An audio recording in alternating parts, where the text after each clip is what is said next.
Acts done intentionally that break the fast but do not require penalty. Masturbation. Obviously, so that requires, masturbation requires you to make up the fast, but there's no kaffarah. Okay, if someone were to do so. Okay. Pre-ejaculatory fluid. This is quite common with some men. They just get stimulated, or sometimes it just comes out. That doesn't break the fast in any way. The Malikis are a bit strict on this. They say if you do it intentionally, i.e. you were the cause of it happening, you were checking out some lady in Ramadan, which you shouldn't be doing, and you just like going, yeah, and and then you suddenly just got some pre-ejaculatory fluid, they say that breaks your fast because you did it intentionally. Yeah, you fixed the gaze and you stimulated yourself. The Hanafis say no, it doesn't.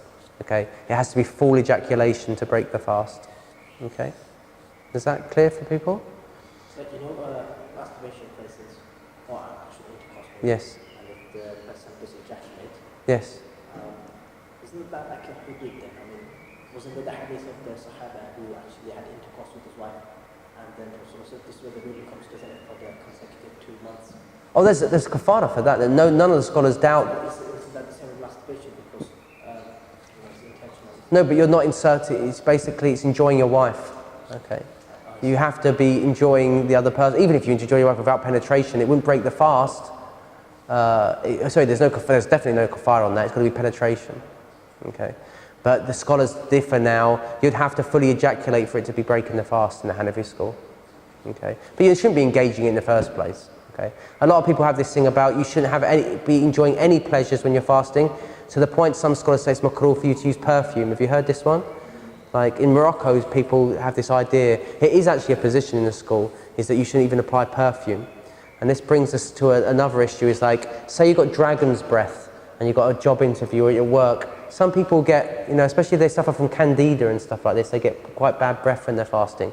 I say to people there, you can brush your teeth, but just make sure, it's makruh to brush your teeth, just as it's makruh to taste something. They say if a woman's got an angry husband, and he's angry if he's not enough salt in there, they say it's permissible for her in the Ramadan to taste it, but she's got to spit it out.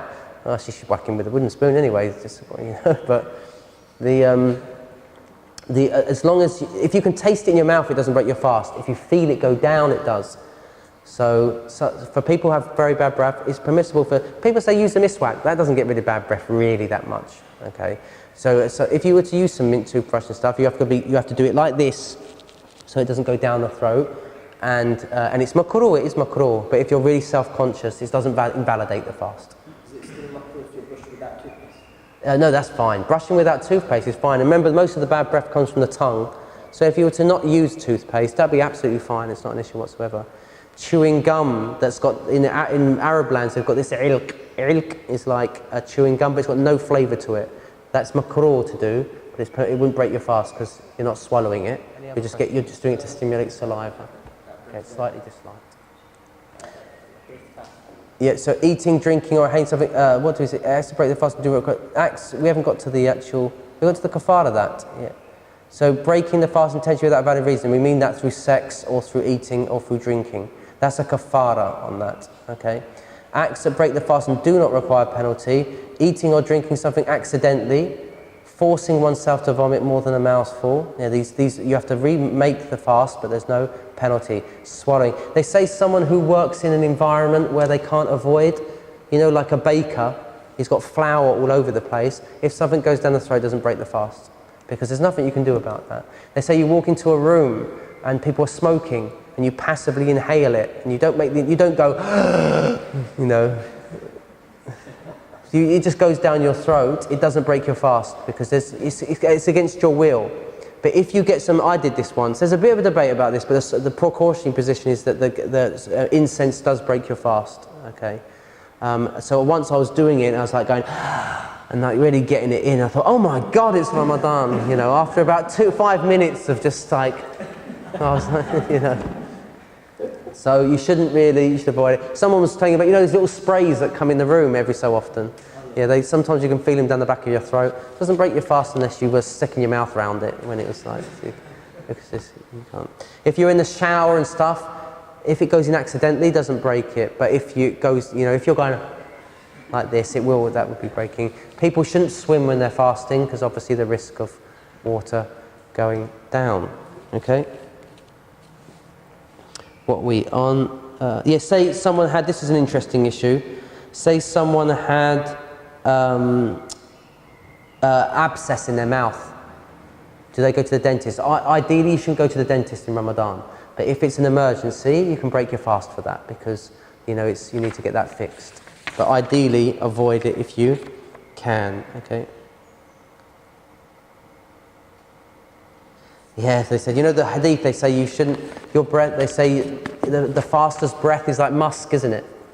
So they said the bad breath's fine. I said, yeah, it might be musk to the angels, it might not be musk to your colleagues at work. And so what the scholars, how do they interpret it? Sometimes they say it's just beautiful in the sight of Allah that you're struggling for His sake. Or is it literally like musk, okay? But all I say about this is that if you are very self-conscious about your breath and it's like you go, is my breath, woo, would you say? Then yeah, I don't really have an issue with people brushing their teeth, to be honest, because they don't want to walk around the day just feeling really awkward. Okay, so eating and drinking forgetfully, eating a small mouthful food between the teeth, we said that. Tasting the leftover traces of medicine in the mouth or throat. So if you can just taste it, but you don't feel it go down the throat, it doesn't break. Okay, swallowing one's own phlegm after clearing the throat, swallowing one's own saliva. I think we've covered everything. Any questions before we wrap up? Yeah? Yes? No question, just about the breath. Yes. If you lick your wrist and smell it after about 10 seconds, you can tell it smells a lot. Oh, good. I was going to use it. Go on then. What do you do? You just lick your wrist and after about Lick my wrist. After about 10 seconds, smell it. Okay, 1, 2, 3, 4, 5, 6, 7, 8, 9, 10. That sounds okay. Well, you learned something. I came here today to learn that. Okay. Thank you very much. Interesting.